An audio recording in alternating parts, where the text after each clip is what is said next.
Do you ever watch a romantic movie and wonder how much of it is really acting? Because most intimate scenes are anything but spontaneous. They're planned down to the second. Closed sets, precise camera angles, carefully placed lighting, every movement controlled. But sometimes that wasn't enough. A few actresses pushed for realism, believing the moment only worked if nothing felt staged. And that's where the line between performance and reality began to blur. Let's begin. Number 10. Khloe Sevigny. When The Brown Bunny premiered, the reaction was immediate and unusually personal. Audiences were not responding to violence, shock tactics, or sensational provocation. They were reacting to something rarer and more destabilizing: emotional honesty presented without cinematic insulation. The discomfort didn't come from excess. It came from proximity. At the center of the controversy was Khloe Sevigny, whose performance included a moment that felt strikingly real, precisely because it was never designed to feel safe. Sevigny agreed to perform the scene without the traditional buffers cinema often relies on. No body doubles, no visual substitutions, no editorial sleight of hand. The director wanted the moment to exist as an extension of grief, not as a spectacle. Sevigny understood that distinction clearly. Her decision was not impulsive or reckless. It was rooted in trust and artistic alignment. She knew the reaction would likely be harsh, even unforgiving, but she believed in the emotional truth of the work. The scene was meant to communicate loss, longing, and vulnerability, not to provoke outrage. Its realism was intentional, not accidental. What followed was not a brief scandal, but a prolonged reckoning. Interviews fixated on a single scene rather than the film as a whole. Headlines reduced a complex, interior performance to a talking point. For years, discussion of The Brown Bunny centered less on narrative or character and more on speculation about regret, judgment, and professional consequences. Many assumed Sevigny's career would suffer irreparable damage. It didn't. Instead, Sevigny continued working steadily, often gravitating toward projects that resisted mainstream expectations. She didn't retreat from her choice or attempt to soften it in retrospect. Rather, she reframed the conversation. In later interviews, she explained that her decision came from conviction, not provocation. She described the film as emotionally sincere, grounded in grief and vulnerability rather than transgression. The discomfort audiences felt, she suggested, came from how close the camera allowed them to be, not from anything excessive. Over time, the narrative shifted. The scene became less about controversy and more about agency.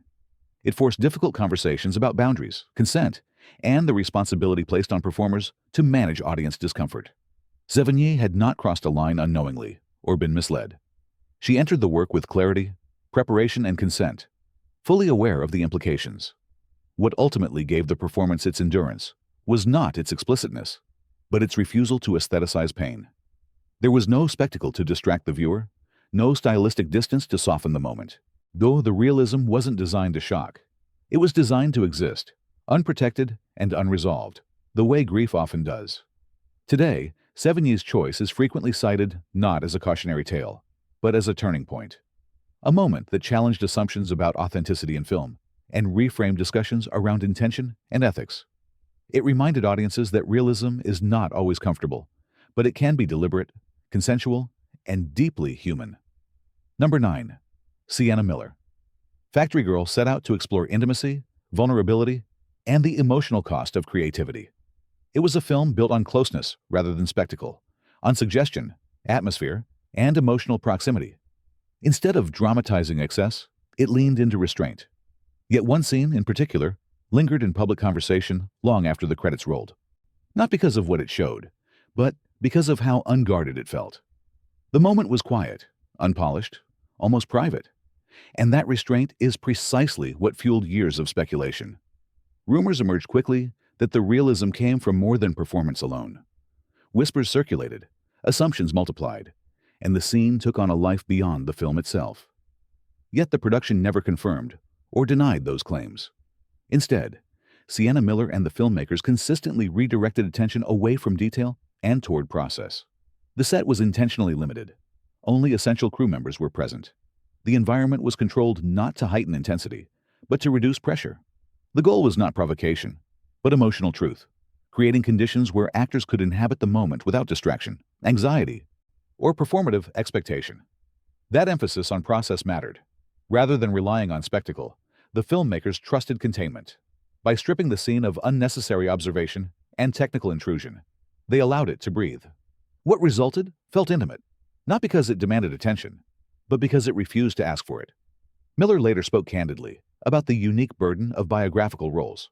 Portraying a real person, she explained, requires a form of exposure that goes beyond surface imitation.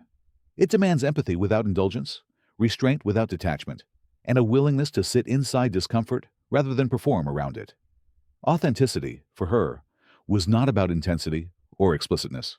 It was about precision, knowing what to withhold as much as what to reveal. That philosophy shaped the scene's impact. What ultimately made it resonate was its refusal to announce itself. There was no dramatic framing to guide interpretation, no heightened music to signal importance, no visual emphasis instructing the audience how to feel. The camera observed rather than intruded. The performance trusted stillness, allowing emotion to exist without embellishment or instruction. That choice made the moment intimate without becoming invasive. As speculation continued, something notable occurred. The rumors began to matter less than the effect. Whether the scene crossed technical boundaries became secondary. What audiences responded to was sincerity, the sense that nothing had been exaggerated for impact or stylized for comfort. The realism felt credible because it did not demand reaction. It simply existed. Miller never framed the role as daring or boundary-pushing. She framed it as responsible. The real pressure, she noted, came not from the scene itself, but from the expectations placed on actresses to either sensationalize intimacy or sanitize. Number 8. Anna Paquin. When True Blood premiered, it didn't just redefine a genre. It quietly redefined how intimacy could exist on television. At the center of that shift was Anna Paquin, whose approach emphasized sincerity over spectacle and professionalism over provocation. From the beginning, Paquin viewed intimacy as an extension of character development, not an event designed to arrest or shock the audience. She consistently argued that closeness on screen should feel emotionally grounded and narratively coherent rather than heightened for attention. For her, intimacy worked best when it felt conversational, rooted in the rhythms of real relationships, instead of stylized choreography meant to signal significance. That philosophy shaped how scenes were approached on set. Paquin favored reducing artificial barriers between performers, not to blur boundaries, nay, but to strengthen trust. The focus stayed on emotional continuity rather than visual emphasis. What mattered was how a moment fit into the characters' lives, not how it landed as a standalone spectacle. What truly distinguished Paquin's approach was how methodical it was. She later explained that realism did not come from spontaneity or risk-taking, but from preparation and communication. Every scene was discussed in advance. Expectations were made explicit. Boundaries were clearly defined, revisited often, and respected without exception. Nothing occurred without agreement. Nothing was improvised without consent. The environment was structured to remove uncertainty rather than rely on it. On screen, that preparation translated into something deceptively simple. The scenes didn't pause to announce themselves, and they didn't demand attention or frame intimacy as daring. Instead, they existed as part of daily life within the narrative. Relationships unfolded gradually, without exaggerated framing or artificial restraint. Intimacy didn't interrupt the story. It flowed through it. That normalcy was the breakthrough. At a time when television was still negotiating how to portray adult themes responsibly, True Blood demonstrated that intimacy could be shown without exploitation or apology. Paquin's insistence on emotional realism helped shift industry expectations. What once would have been marketed as edgy or provocative became something quieter and more sustainable, handled with clarity, respect, and professionalism. Importantly, Paquin never framed her choices as boundary-pushing. She described them as necessary. Artificiality, in her view, it was more disruptive to storytelling than honesty. By removing unnecessary layers of performance, the scenes felt integrated rather than intrusive. The realism came not from excess, but from restraint. The influence of that approach extended far beyond the series itself. As the industry evolved, subsequent shows adopted similar practices: clearer communication, consent-driven choreography, and a focus on emotional truth over visual provocation. What had once been treated as exceptional gradually became expected. Paquin didn't change television by challenging limits. She changed it by removing what never needed to be there. And in doing so, she helped the medium mature toward a place where intimacy could exist without explanation, and realism could feel routine rather than radical. Number 7. Lauren Lee Smith. Ye's Lie With Me approached intimacy not as decoration, but as character language. From the earliest planning stages, the filmmakers established a guiding principle that shaped every creative decision. Privacy would matter more than provocation. That philosophy didn't just influence the look of the film. It defined the conditions under which Lauren Lee Smith's performance could exist. Rather than exaggerating or sensationalizing intimacy, the film treated it as an extension of emotional experience. Desire, closeness, and vulnerability were not staged as events meant to interrupt the narrative. They were allowed to function as behavior. Smith and her co-star worked within clearly defined boundaries, with expectations laid out long before cameras rolled. The set was restricted. Communication was constant. Nothing was rushed. And nothing existed solely to confront or test the audience. Smith later explained that trust was the foundation of the entire process. Each scene was discussed in advance, not only in terms of logistics, but emotional intent. Context mattered. Purpose mattered. There was no pressure to escalate, no expectation to shock, no sense that realism had to be proven through intensity. The goal was coherence, ensuring that every moment served the characters rather than the camera. On screen, the result is strikingly quiet. The film avoids dramatic cues that typically signal importance. Moments linger without emphasis. Silences are allowed to stretch. Emotional shifts unfold gradually instead of erupting on command. What audiences responded to was not force, but restraint. The realism felt lived in because it refused to perform realism for effect. Nothing announced itself as daring.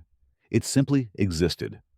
At the time of release, much of the public conversation overlooked that care. Discussion fixated on surface elements rather than process, flattening a deliberate approach into something it was never meant to be.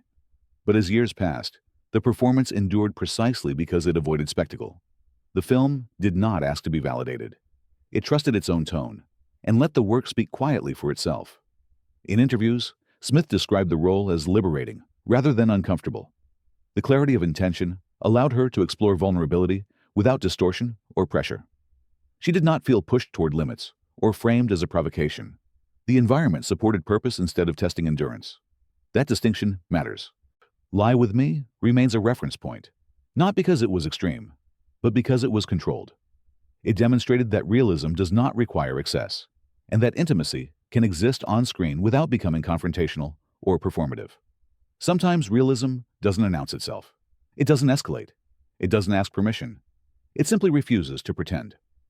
Number 6. Maria Schneider. This entry is not about insistence.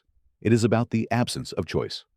For decades, Last Tango in Paris was discussed almost exclusively as a landmark of artistic realism, praised for its emotional rawness, its transgression of cinematic boundaries, and its place in film history. What was rarely examined was the cost of that realism to the person at its center. Only years later did Maria Schneider explain what had actually occurred during the film's most infamous scene. According to Schneider, a key moment was altered without her full knowledge or consent. The director believed that withholding information would provoke a more authentic emotional response on camera. The decision was framed as artistic necessity, but what the audience witnessed was not a performance shaped through collaboration. It was genuine shock and distress captured in real time. The emotional reaction was real.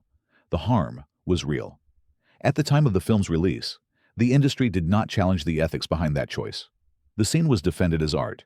Schneider's experience was dismissed as collateral. The machinery of cinema protected the result, not the person.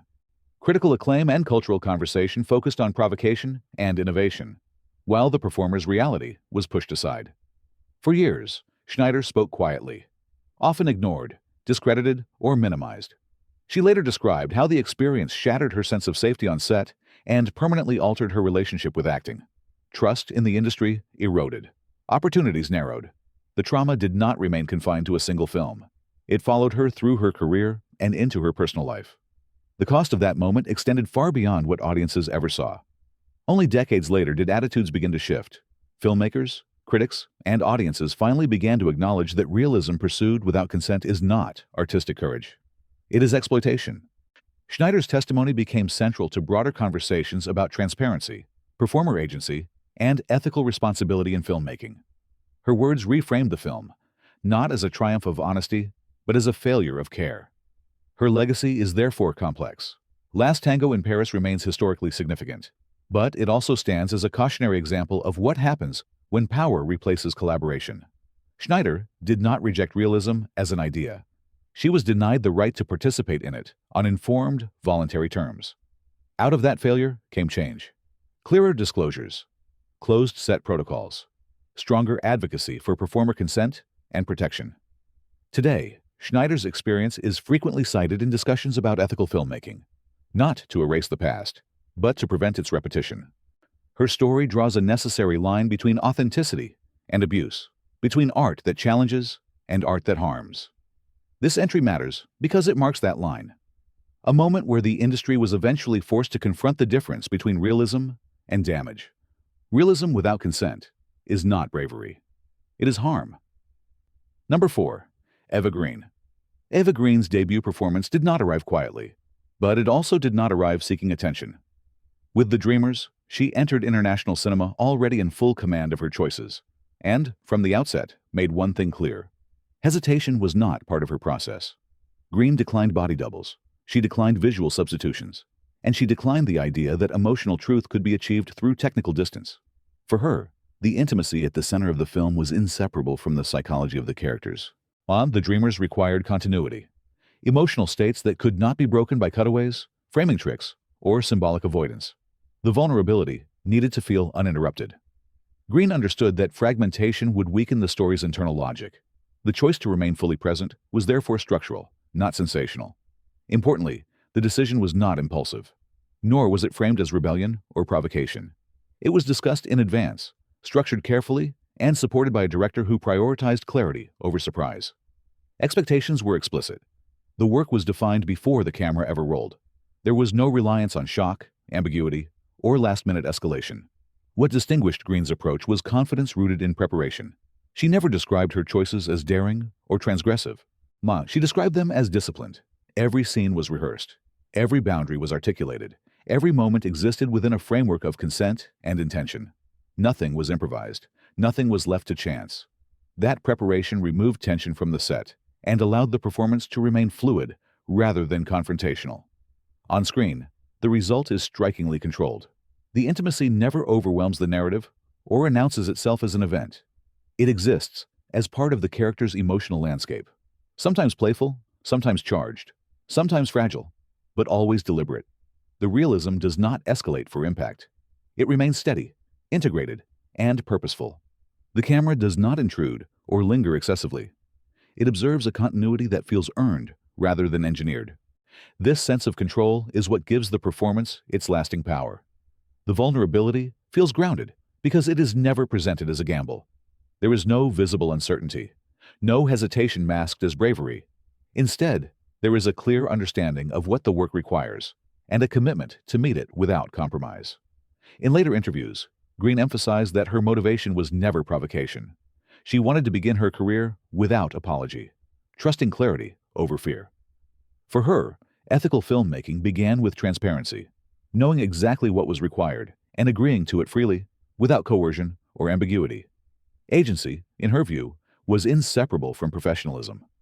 That clarity shaped the trajectory of her career. The Dreamers launched her into international recognition and immediately established her reputation for discipline and self-possession. She was not labeled reckless. She was regarded as exacting. Directors came to associate her with precision rather than risk, with preparation rather than impulse. What ultimately made the performance resonate was not boldness, but certainty. The realism felt authentic because it was never framed as an experiment. It was framed as responsibility toward the character, the story, and herself. In this case, authenticity was not about pushing limits. It was about knowing them, and Eva Green crossed none unintentionally. Number 3. Isabelle Adjani. Isabelle Adjani approached realism from an entirely different direction. Not physical exposure, but psychological endurance. Her work did not ask how much could be shown. It asked how much could be sustained. Her performance in Possession remains one of the most demanding emotional immersions ever captured on film. From the beginning, Adjani rejected emotional distance as a form of safety. She did not shield herself from the character's unraveling, nor did she soften the descent to make it more digestible for an audience. Instead, she entered the collapse completely, allowing it to move through her without restraint, without protection, and without relief. The result was electrifying and deeply unsettling. Critics at the time struggled to find language adequate to describe what they were witnessing. The performance was labeled fearless, transformative, and almost unbearable in its intensity. It earned Adjani international acclaim, major awards recognition, and a permanent place in the canon of great screen performances. Yet what that recognition concealed was the cost of achieving it, a cost that went largely unexamined at the time. Adjani later admitted that the role nearly broke her. The process was emotionally exhausting and psychologically destabilizing, requiring significant recovery after filming ended. The realism in Possession does not come from explicit imagery or narrative shock. It comes from how completely Adjani surrendered to the character's psychological fragmentation. There is no protective layer separating actor from role, no emotional shorthand to suggest distress without fully inhabiting it. What the audience witnesses is not simulation. It is sustained immersion. There were no shortcuts, no relief valves, no moments of detachment. Every emotional shift, panic, rage, grief, hysteria, is endured rather than performed. The film does not present madness from the outside as something to be observed safely. It traps the viewer inside it. Scenes stretch beyond comfort. Emotional states refuse to resolve neatly. The camera does not offer distance or clarity as a form of escape. It stays close, patient, and unflinching.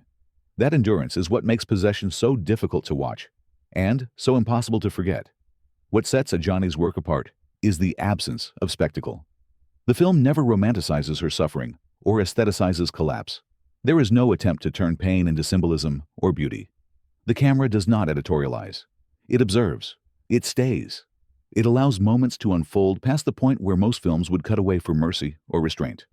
The realism is not decorative or strategic. It is relentless, nay, sustained, and uncompromising. In retrospect, Possession has become a critical reference point in conversations about the emotional cost of extreme realism in performance.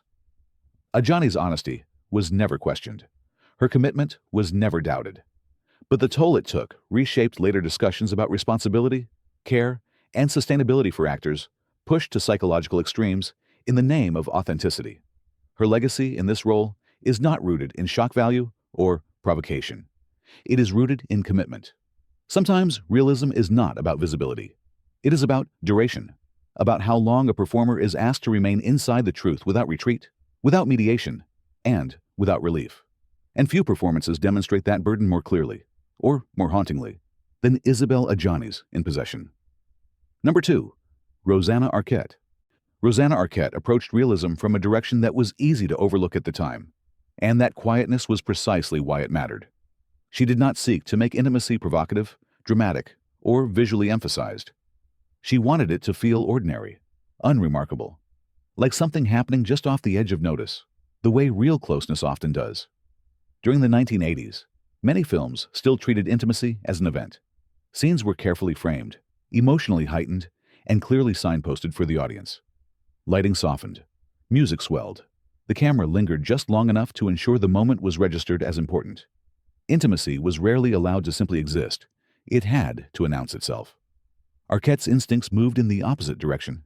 She pushed for moments that felt casual, lived in, and unforced. Interactions that mirrored how people actually relate to one another outside of cinema. Her interest was not in removing intimacy, but in stripping away its artificial weight. She believed that closeness lost credibility the moment it appeared staged for attention. Her focus was behavioral realism, small gestures instead of grand expressions, relaxed proximity rather than deliberate positioning, conversations that drifted, paused, and resumed instead of building toward obvious emotional peaks. She understood that real intimacy often feels incomplete, unscripted, even slightly awkward. And she trusted that those qualities carried more truth than carefully choreographed passion. On set, this philosophy translated into a preference for simplicity. Scenes were shaped around natural movement rather than dramatic blocking. Emotional beats were allowed to land quietly, or sometimes not land at all. The camera observed rather than announced. Nothing lingered longer than it needed to. If a moment passed quickly, it was allowed to pass. The effect was subtle, but influential. Audiences didn't leave theaters talking about specific scenes or moments designed to shock or provoke. Instead, they talked about how believable the relationships felt, how natural the connection seemed. Intimacy existed without explanation. It didn't interrupt the story. It belonged to it, woven into the fabric of everyday interaction rather than elevated above it. This approach marked a quiet shift. Without controversy, without headlines, and without public debate.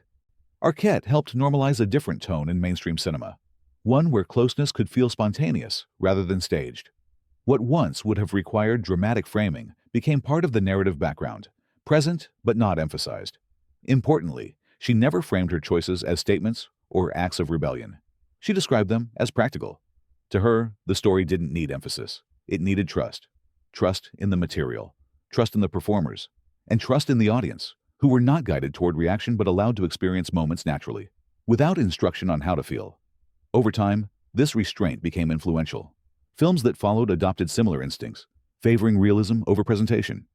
Intimacy became something that could exist on screen without spectacle, without signaling, without apology. Arquette didn't push boundaries.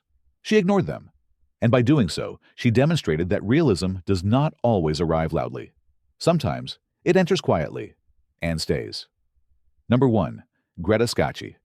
Never interested in moments engineered to provoke reaction or generate headlines.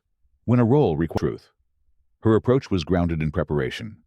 Scenes were discussed thoroughly in advance at escalation. For Scacchi, realism depended on clarity, not risk. It into suggestion, exaggerating it into spectacle, or distancing it through technical tricks. Crucially, Scacchi never framed her choices as bold declarations. There were no interviews courting controversy. To her, it was not a separate category requiring justification. It was simply part of storytelling, nor retreated from honesty. That balance allowed her to reshape expectations quietly, scene or film, but a philosophy sustained across a career. She demonstrated that real story stayed with you the longest. Was it unsettling, surprising, or impossible to forget? Let us know in the comments. We read everyone. And if you want more deep-cut Hollywood